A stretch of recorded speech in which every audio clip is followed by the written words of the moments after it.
They say the first time you hold your baby, the world stops. And for 3 perfect days, that was true.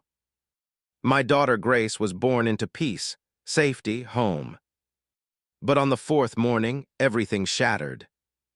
Someone kicked in my door at dawn and tried to steal her right out of her crib. Before we dive deeper into this unforgettable video, make sure to like the video, subscribe to our channel, and hit the bell icon. That way, you'll never miss any new coming videos like this. Now, let's get back to it. I didn't recognize the sound at first. It wasn't the door splintering or the boots stomping down my hallway. It was my newborn daughter, Grace, 3 days old. She let out this high-pitched, piercing cry that cut through the early morning silence. Not pain, not hunger, just pure, raw surprise. The kind of cry that tears apart every parent's soul because it means something is wrong. That sound yanked me out of the fog of sleep faster than any alarm or alert ever had. Before my mind had processed what was happening, my body had already moved. Years of training kicked in automatically. I was out of bed, on my feet, positioning myself between the door and my wife, Kylie, who sat up with a wince, clenching her C-section stitches, eyes filled with terror. Then it came, the crash, the sound of our front door being kicked clean off its hinges. The one I spent a weekend painting sky blue, the one we just installed a new lock on before bringing Grace home. It slammed against the wall, shaking the whole house like we were in a war zone. Shouting followed. Boots thundered across our hall. "Child Protective Services, stay where you are, we have a court order." A woman's voice, sharp, smug, unnervingly familiar. Kylie gasped, clutching the blankets to her chest. "David, what's happening?" I didn't have an answer yet. I only had a rising rage, a boiling pressure sitting behind my eyes. My breaths were slow and even, instinct honed from hundreds of operations in my past life. But inside, I could already feel the fire starting to burn. Then the bedroom door slammed open, and there she stood like a scene from a twisted play. Karen Lowe, Queen of Oakwood Creek, HOA president, neighborhood tyrant, 50-something with a helmet of oversprayed blonde hair and blood-red lipstick that curled into a smirk too pleased for even a soap opera villain. And behind her were 3 men dressed in off-brand tactical gear, black vests, dark visors, cheap holsters. They looked like they'd lost a cosplay contest. One of them wheeled in a gurney. Another reached for something on his belt. And the last stood by the camera guy, a gaunt, pale man holding a blinking camcorder already recording. Karen stepped forward, holding up a sheet of paper like it was the sword of justice. "This is a court order," she announced, waving it like she hadn't printed it herself after polishing off 3 glasses of Chardonnay from wine night. "Your child is in danger. We're taking custody for her safety." She pointed directly at me. "You're a threat." Felt surreal. The word threat bounced around my head like an echo. I looked at Kylie, still unable to move without pain. I looked at Grace, her tiny body shaking with helpless sobs from the noise and fear. And I looked at Karen, and something in me snapped. Not violently, but decisively. A quiet, lethal determination took root. Karen was no longer my neighbor. She was no longer an annoying presence hiding behind bylaws and violation reports. She was an invader, a direct threat to my family. And in all my deployments, I'd never let a threat stand between me and the people I swore to protect. Before we dive deeper into this unforgettable video, make sure to like the video, subscribe to our channel, and hit the bell icon. That way, you'll never miss any new coming videos like this. Now, let's get back to it. I said one sentence, calm, clipped, expressionless. "Step away from my daughter." One of her goons flinched, hesitated, looked to Karen for direction. She didn't miss a beat. She laughed, short and smug. "He's all talk," she snapped. "Grab the baby." The goons moved toward Grace's crib. Kylie shouted something, unknowingly straining her stitches, her voice ragged with desperation. My hands curled into fists, and I spotted something. They'd made one mistake, one fatal tactical error. They were too confident. Too messy, too close. They were feet from my daughter, and I saw red. There was an oak chair by the window I hadn't moved since setting it down 3 days ago. In a single motion, I gripped the heavy backrest, pivoted, and swung it with the force that years of fatherly instinct and military conditioning gave me. Because if they were here for war, they were about to learn they picked the wrong Navy SEAL's house. The chair met the first attacker's face with a bone-shaking crack, splintering his visor and sending him to the floor in a heap. He didn't cry out. He gurgled, the fake armor doing nothing to protect him from 12 pounds of solid oak driven by a very real fury. He stayed down.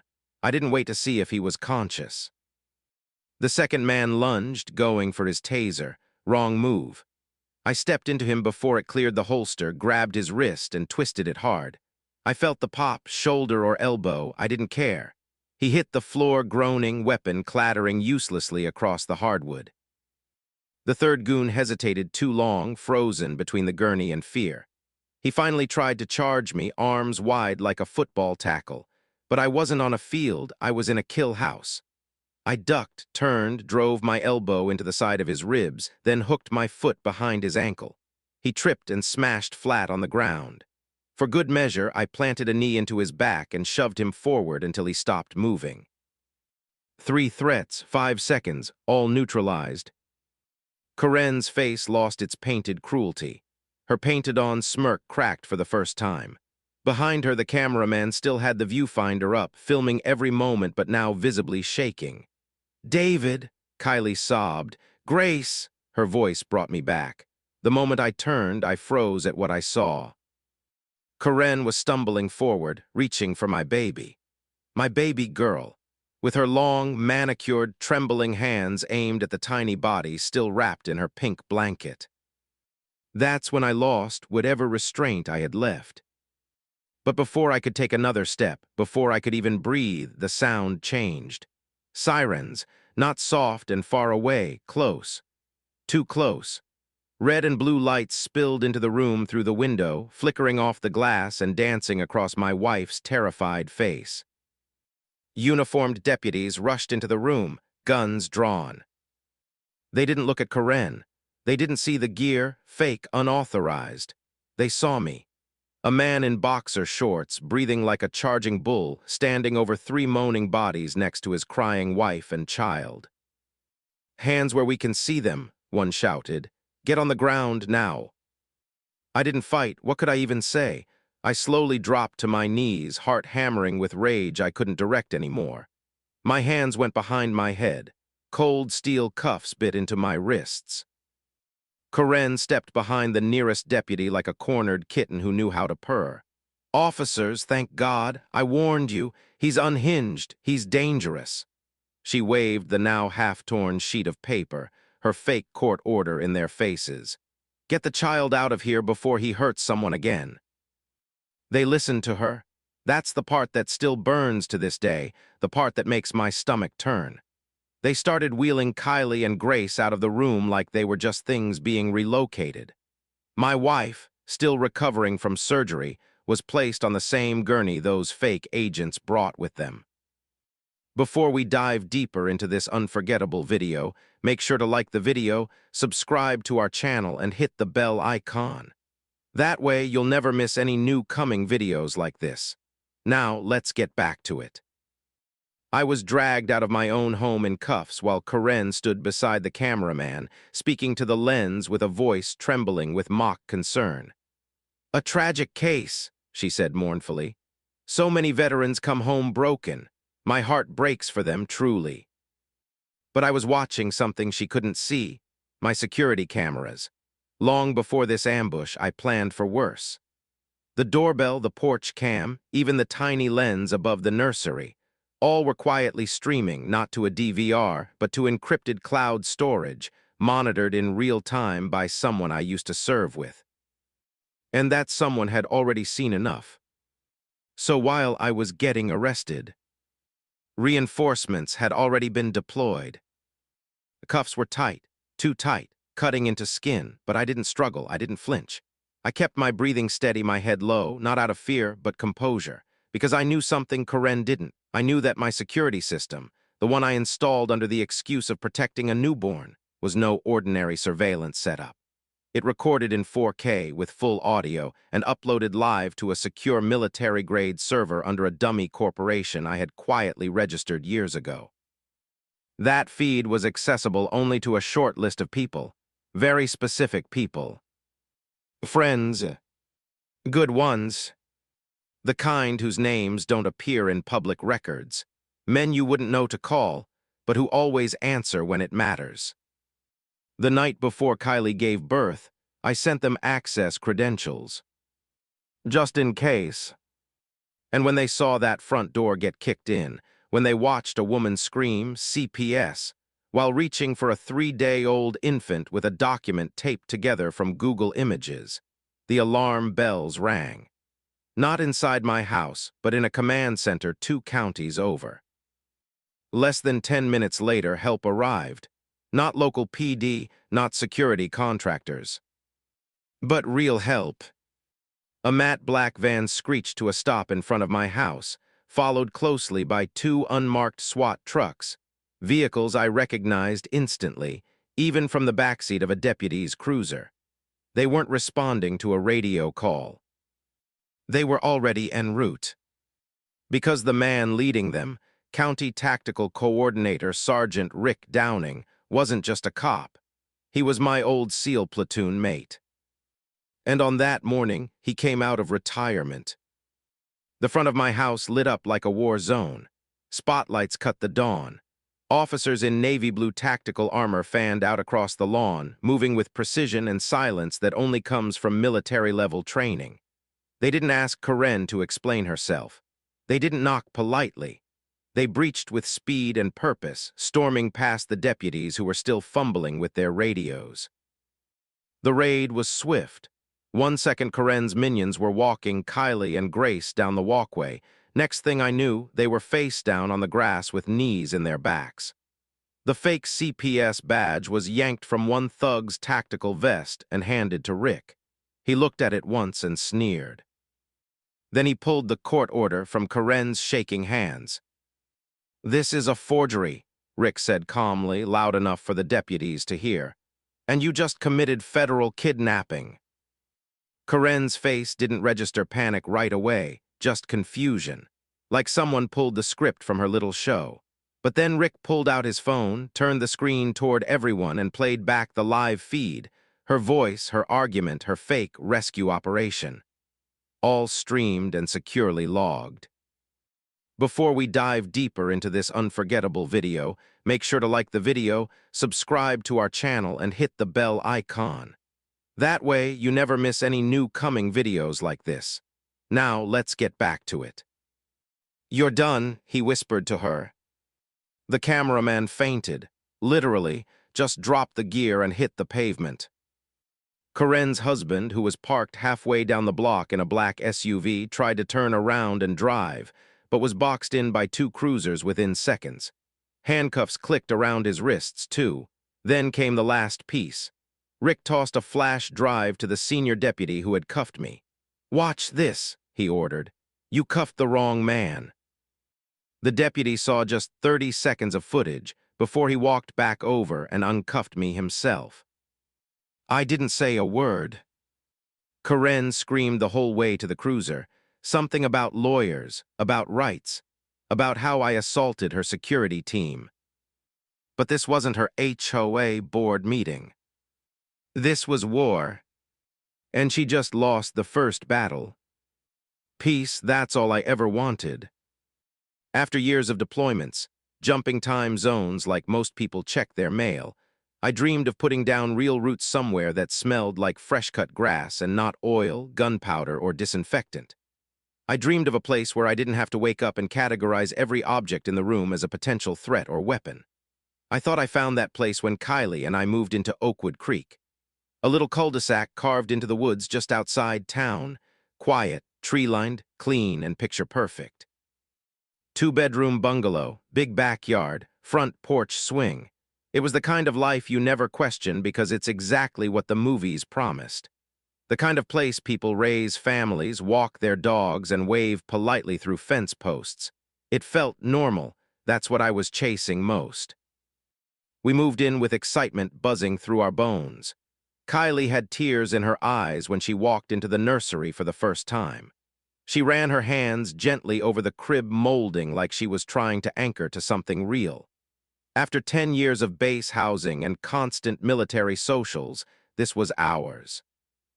And in the beginning, it truly was perfect. Mornings filled with sunshine leaking through brand new blinds. Saturday afternoons tinkering with the grill. I planted hydrangeas in the front yard. Kylie made friends with a woman down the road who baked too much banana bread. We even had an elderly neighbor named Fred, a retired mailman who always had a story and never skipped a morning walk. He brought us brownies on move-in day and muttered something ominous about watching out for the queen bee. I thought it was just small-town humor. It was, because then came her. Karen Lowe, president of the Oakwood Creek Homeowners Association. And the first time I met her, she smiled through her teeth like she was measuring me for a cage. She wasn't interested in who we were. She was interested in what we violated. Her very first words to me weren't "welcome to the neighborhood." They were, "Just so you're aware, gnomes aren't permitted in front-facing yards under Section C, Paragraph 4. That gnome, a gift from Kylie's grandmother. She left a violation notice, formal letterhead, embossed crest, even had red ink across the top like it was some sacred edict. The fine, $50. The reason, visual noncompliance. We moved the gnome to the backyard and laughed it off. But the laughter didn't last long. Before we dive deeper into this unforgettable video, make sure to like the video, subscribe to our channel, and hit the bell icon. That way you never miss any new coming videos like this. Now, let's get back to it. After that, it was like she'd marked our house. Trash can visible from the curb an hour after pickup, violation. Porch swing not on the approved outdoor furniture list. Warning. Mulch color not matching the neighborhood palette. $75 fine. Every interaction with Karen felt like trying to reason with a dictator who just discovered a new flavor of power. But it never crossed the line, not yet, not until Kylie got pregnant. That's when everything darkened. Suddenly, minor annoyances turned aggressive. Notes left inside our mailbox, which, like Fred warned me, was a federal crime. Flash photos taken of our front lawn at night. Citations rolling in for things we never even did. The worst part wasn't the fines. It was what it did to Kylie. Pregnancy is supposed to be a joyful time, and it was for a moment, until Karen injected herself into it like a root rot beneath a sidewalk. Kylie's blood pressure rose. Her sleep grew restless. She dreaded going outside, terrified of seeing Karen on the sidewalk with her smug half-smile and clipboard of doom. Her OB warned us, stress like this isn't normal, it's dangerous. I wanted peace, but now peace wasn't enough. Now I wanted answers. Because it wasn't just about the rules. It was starting to feel targeted, personal. And I was about to find out just how personal it really was. The day Karen knocked on our front door with that man in the tailored suit, everything clicked into place. It was late afternoon, one of those crisp autumn days where the sky glows just a little warmer and the leaves crunch underfoot like quiet promises. Kylie and I were sitting on the porch swing, sipping apple cider, half joking about baby names. It had been a rare good week. No letters, no fines, no Karen. We dared to hope we were finally being left alone. Then came the car. It didn't belong, black, sleek, tinted, gliding up the street too slowly like a shark circling its prey. It stopped right in front of our house. A man with a leather briefcase and polished shoes stepped out, adjusted his tie, and walked up our path like he already owned the place. He introduced himself as Mr. Thompson, a representative from a development firm with a bold new vision for Oakwood Creek. He said it like he was doing us a favor. Without waiting to be invited, he handed me a folder filled with papers, maps, permit applications, and an insult wrapped in legalese. A buyout offer. Less than what we'd paid for the house just months ago. I stared at the number, laughed, handed the folder back unread. We're not interested, this is our home. His smile didn't drop, but his eyes changed. Karen Lowe is fully supportive of the project, he said smoothly, tucking the folder back into his case. She's working closely with us to ensure the neighborhood's long-term potential. Behind him across the street, a curtain twitched. Karen's house, watching, always watching. I didn't know it yet, but that was her real endgame. Our house, our land. It was the last piece in a much larger project. And when we said no, she declared silent war. The very next morning, we woke up to 3 violation notices. One for the unapproved color visible from our baby's nursery window, another for a crack in the driveway, and a third accusing us of excessive noise during a Saturday breakfast Kylie spent laughing in her robe. After that, the flood never stopped. Letters, fines, warnings, each one more absurd than the last, and every one of them perfectly timed to hit just as we were finding joy. She was deconstructing our happiness brick by brick. That day, I took every notice, shoved them into a folder, stormed across the street, and banged on Karen's front door. She opened with the same cold, rehearsed grin as always. "Mr. Martinez," she said, smiling like the villain in an old noir. "To what do I owe the pleasure?" I held up the papers. "You know exactly what this is about. It ends now. You're harassing a pregnant woman. You want me out? Say it to my face." Karen didn't blink. "I'm simply enforcing the rules," she said smoothly. "If you can't follow them, perhaps you purchased in the wrong community." Before we dive deeper into this unforgettable video, make sure to like the video, subscribe to our channel, and hit the bell icon. That way, you'll never miss any new coming videos like this. Now, let's get back to it. The smirk returned as she leaned in ever so slightly. Some people just don't know what's good for them, but they learn, one way or another. She closed the door in my face like the gavel of a silent judge. I stood on her porch for a long moment, clenching my fists, my blood humming with rage. If this was a trap, fine. I was baited. But later that day, Fred came over. His hands shook and his eyes kept darting toward Karen's street-facing windows. That's when he warned me. "You think this is about lawn ornaments, son? It's not. Karen does this. She makes people disappear, not physically, legally, financially, morally. She ruins them. Same way she ruined my boy." I didn't understand what he meant. Not yet, but I would. Because the more I dug, the uglier it got. The HOA wasn't just an overreaching board, it was an empire. Karen's empire. And it wasn't built on order or neighborhood pride. It was built on fear, control, and silence. And I had just become her newest project. But what she didn't know was that I was also building something. Every letter she dropped off, every fine, every smirk, everything she thought was hers to control, I was logging it, downloading it, storing it with backups and time-stamped photos. My house wasn't just under surveillance. It was a front row seat to her downfall. And after what she pulled next, I wouldn't wait anymore. Grace was 3 days old. 3 perfect days. In that time, we'd brought her home from the hospital, swaddled her in soft blankets, watched her eyelashes flutter in sleep. We'd filled 1,000 quiet moments with newborn awe, her breath, her warmth against Kylie's chest, the tiny way her fingers curled around mine like she already knew I'd protect her against anything. Then came the 4th day, and everything shattered. It happened just after dawn. The house was still wrapped in shadows. I hadn't been asleep long. We were on that newborn schedule, which meant 2 hours off, 2 hours on. I just closed my eyes when that cry pierced the silence. Not the gentle, hungry mew of a waking infant, but a sharp, startled wail. The kind that punches a hole in your very soul. My eyes snapped open. Before my mind caught up, I was on my feet, heart pounding, every nerve on alert. Kylie jolted upright at the same time, letting out a sharp gasp of pain as her stitches pulled from the sudden movement. And then we heard it. The front door splintering, exploding inward. Not knocked, not opened, kicked in with full force.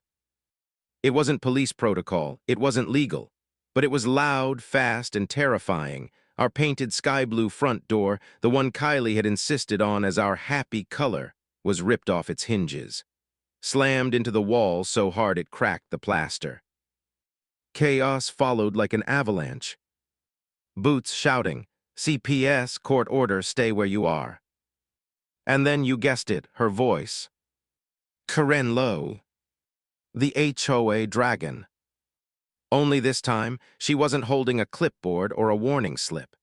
She was storming down my hallway with 3 men dressed in surplus tactical gear, a cameraman trailing behind with a blinking red light, and a printed sheet of paper lifted overhead like a royal decree. "We're taking custody of the child," she yelled. I stepped in front of Kylie and blocked the door, looked her dead in the eye. "She's bluffing," I said. But even as I said it, I saw Grace's tiny body trembling in the bassinet, her cries rising in terror. Karen swept into the room like a queen triumphing after battle. Her fake commandos stood behind her, trying and failing to look legit. The biggest one wheeled in a gurney like this was some hospital abduction. Another man reached for Kylie. The cameraman focused tightly on her drawn, pale face, as if waiting for a scream to sell to the public. Kylie was frozen, shaking, clutching her stomach. "She's psychotic," she whispered. "She can't take our baby." "She won't," I told her. "Not while I'm breathing." Karen held up the paper, triumphant. "Signed by a judge," she said. "You're unstable. Your wife is mentally unfit. Grace is being removed for her protection." Before we dive deeper into this unforgettable video, make sure to like the video, subscribe to our channel, and hit the bell icon. That way, you never miss any new coming videos like this. Now, let's get back to it. Then she looked at the camera and said it again, slower, with a performance-ready voice. "This child is being rescued. We arrived just in time." The goons moved. One came toward me. Another reached toward Grace's bassinet. And that's when everything stopped. Time slowed. Noise dulled. I went somewhere else. Somewhere I hadn't been in years. My mind clicked into combat gear, fast and quiet. The room shifted. I wasn't in my bedroom. I was in a battle zone. The threats were right there in front of me, all numbered, all exposed. That oak chair by the window, that was my weapon. The placement of the gurney, a tactical obstacle.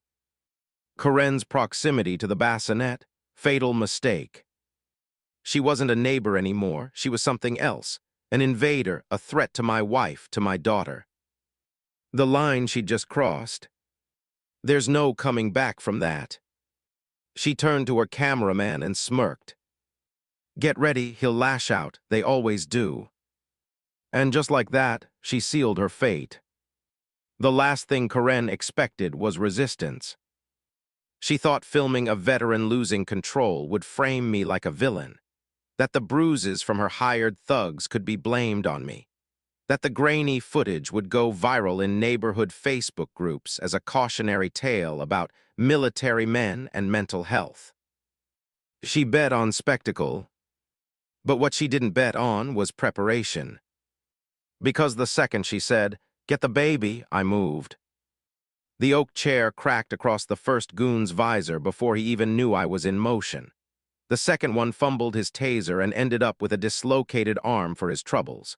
The third was slow, too used to intimidation, not used to being met with violence. He tried charging with the gurney like it was a shield. I sidestepped, took out his legs, and pinned him with a knee to the back as he howled into the carpet fibers. 5 seconds, all 3 down. Karen froze. Her camera guy froze. The smug reality TV moment she'd been directing collapsed in real time. And just as she lunged toward Kylie and Grace, I turned and spoke one word. "Enough." And that's when real sirens cut through the morning silence. I thought they were ours. I thought Rick had arrived, my backup. But no. These were local county deputies. Wrong uniforms, wrong faces. And from their radios, they'd been told a different story entirely. They stormed the bedroom and saw all the things Karen had perfectly orchestrated, a baby crying, a battered scene, me standing at the center of it all. Their guns were drawn in a moment. Their orders shouted. I dropped to my knees, not because I was guilty, but because I couldn't risk them pointing a trigger near my wife, and especially not at my baby. They cuffed me hard. Karen's performance resumed instantly. Thank God, she gasped to one deputy, feigning tears. I was terrified for the child, we just wanted to help. And it worked. Sort of. For 7 long minutes, I sat in cuffs on my own lawn while Kylie, still bleeding slightly from her incision, was wheeled down the walkway. Our baby, Grace, still mid-scream in a stranger's arms. But then everything changed. Because from the corner of my eye I saw headlights, matte black, government plates, and a patch I knew instantly. Rick Downing was here. And he hadn't come alone. 2 unmarked SWAT trucks rolled in one after the other behind him. No lights, no sirens, just raw, quiet power. They swept in like a blade through fog, coordinated, silent, controlled. Karen's face changed as they pulled a 4th man from the van. You see, I hadn't just been filming. I'd been streaming. Live, direct, secure. Everything from the fake order to her commanding the rescue to the poised PR-ready soundbites. All of it was already in a secure cloud server, monitored by people far outside our county politics. Rick approached the lead deputy, handed over his own badge and a USB. Play that, he said. While the deputy stood watching footage from my front porch cam, complete with audio, Rick turned to Karen. This isn't a neighborhood dispute. It's felony conspiracy, kidnapping, unlawful impersonation, coercion, and that's just the short list. Karen's mouth opened. She had a retort ready, she always did. But it never left her lips. Because just then another man stepped forward, FBI windbreaker, clipboard in hand. Karen Lowe, step forward, he ordered. You're being detained. Before we dive deeper into this unforgettable video, make sure to like the video, subscribe to our channel, and hit the bell icon. That way, you never miss any new coming videos like this. Now, let's get back to it. She tried to laugh it off at first, something about her husband, how this would all explode into lawsuits. But she hadn't seen the rest of what Echo and I had gathered. She didn't know that every cent she'd funneled from HOA accounts, every violation notice she issued for personal revenge, every payoff, cover-up, and connection, it was all in our hands. Her husband was picked up less than an hour later. From his cushy corner office. The same charges. More added by lunchtime. The cameraman talked, immediately, every detail, every step of her script, every tactic she used. She hadn't hired a professional team. She'd paid actors, morally bankrupt, easily swayed, but not loyal. None of them were. Kylie and Grace were examined by real doctors. Safe. I was uncuffed, apologized to. And Karen. She was still screaming into the wind as they shoved her head first into a black SUV. Her little kingdom had officially fallen. But the war wasn't over. Not yet. Not while her name was still echoing across social media as the victim. Not while the DA sat silent. The Queen was off the throne, but her empire still stood. And I was going to knock over every last pillar. 6 months later, it still feels surreal. I'm sitting on the same porch where it all started. The swing Karen once tried to fine us for creaks gently beneath me, swaying in rhythm with the breeze. The sun is warm. The trees are starting to turn gold again, and in my arms, Grace is asleep, her tiny fingers wrapped around mine like they always knew exactly where they belonged. She's bigger now, stronger, laughs more, sleeps less. Every time I look at her, I remember the sound of her cry that morning, the one that ripped me out of sleep and straight into battle. I hear it in my bones, and I thank God every day that I woke up fast enough. Kylie steps out from the house barefoot, holding 2 glasses of iced tea. Her eyes find mine, and this time she's smiling. Not that stretched, brittle smile she wore for months, the one stitched together with hope and fear, but a real one. The one I hadn't seen since before all this began. She's healing, we both are. The house is peaceful now. No more cameras, no more sirens, no fear every time the mail arrives. Just laughter echoing down the street, kids playing on bicycles, and the quiet hum of a neighborhood free from tyranny. Because Karen Lowe isn't here anymore. She's awaiting trial, federal trial. Her husband, too. The amount of evidence we delivered between the forged CPS documents, the recorded raid, the hacked bank transfers, and her father's handwritten ledger from years back was a noose she built with her own hands. The family Bible Fred gave me, that little leather book, changed everything. It wasn't just evidence. It was a timeline, a blueprint, a confession across generations. It exposed criminal partnerships with real estate developers, blackmail stretching across city government, quiet payouts going back decades. Hidden under Karen's carefully manicured HOA facade was a towering pillar of crime and manipulation. Right after her arrest, the district attorney who had stalled her charges was forced to step down. Turned out the ledger had a story on him too, a cover-up going back to his father's car accident that crippled a child decades ago. Karen had been holding it over his head for years. When we exposed him, he had no choice but to cave. That exposure triggered the real fall. The FBI's Public Integrity Section launched a full-scale investigation into the city. Over a dozen officials stepped down. Subpoenas hit inboxes like mini-bombs. Karen's web didn't just collapse, it imploded. The HOA gone. Dissolved by court order. Turns out Karen had been using HOA funds to pay for her own landscaping, luxury spa visits, and even season tickets to a box suite in a nearby city. And all the fines, all the letters sent to families like mine, illegal, unenforceable. But the victory wasn't just legal, it was personal. For Fred especially. He's the interim president of a new voluntary neighborhood committee now. And the first thing he did, tear down the old community center. In its place, we built something better, a community garden. Real joy, real healing. In the middle of the garden, there's a simple bench. On it, a brass plaque. In memory of Michael and all those who deserved a better neighbor. Before we dive deeper into this powerful ending, make sure to like the video, subscribe to our channel, and hit the bell icon. That way you won't miss more stories like this. Now let's bring it home. Every time I sit on that bench, I think about how close we came to losing everything.